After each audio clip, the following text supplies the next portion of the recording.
আৰু এই মেচিন ল'ব তেখেতে। দাদা আপোনাৰ ভাল নামটো? আপোনাৰ ঘৰ? ডংকামুকাম কাৰ্বি আংলঙৰ মানুহ হয় আৰু মোৰ ঘৰৰ ওচৰতে হয়। আৰু এইটো ডাঙৰ মেচিন ল'ব তেখেতে। আজি 10,000 টকা বুকিং কৰিছে। চেকৰ কাৰণে আমি হেৰি কৰিব নোৱাৰিলোঁ। লগতে আমি গভৰ্ণমেণ্ট ছাবচিডিও তেখেতক আমি হেণ্ড হোল্ডিং ছাপোৰ্ট দিম। আমি বেনাৰ ফ্ৰী দিছোঁ, লগো বনাই ফ্ৰী দিছোঁ, গাড়ী ভাড়া ইয়াৰ পৰা ডেলিভাৰী ফ্ৰী দিম।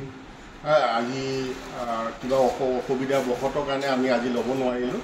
আমি সোমবাৰে আমি ল'ম। কিয় চেক আজি বেংক বন্ধ গম পোৱা নাই।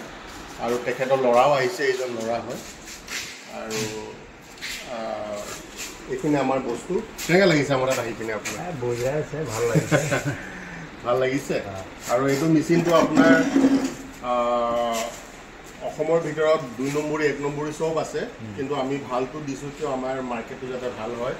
আৰু আমাৰ power tiller, tractor, rice mill. আপুনিতো এটা বস্তু নহয়, হালধি মেচিনো ল'ব তেখেতে। এইটো হৈছে হালধি মেচিন।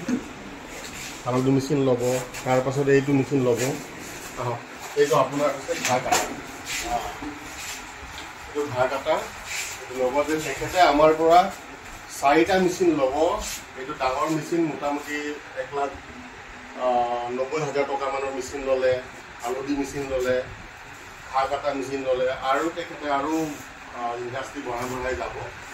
আমাৰ পৰা তেখেতে বৰ ভাল পাইছে। আৰু আমি কিবা প্ৰব্লেম হ'লে আমি পাৰ্টছ ইয়াৰ পৰা লগালগ পঠাম।